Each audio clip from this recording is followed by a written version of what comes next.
Ini insiden jatuh kayak grip gasnya error, jadi nggak kebaca, jadi mau gak mau harus diganti grip gas sama yang baru.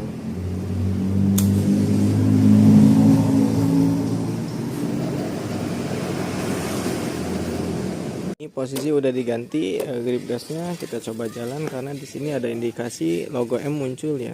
Logo M yang bisa mengakibatkan biasanya logo M itu dinamonya bermasalah, sensornya sih bukan sensor. Coba di normal sih ini nggak stuck, nggak mau jalan, tapi ini normal mau jalan.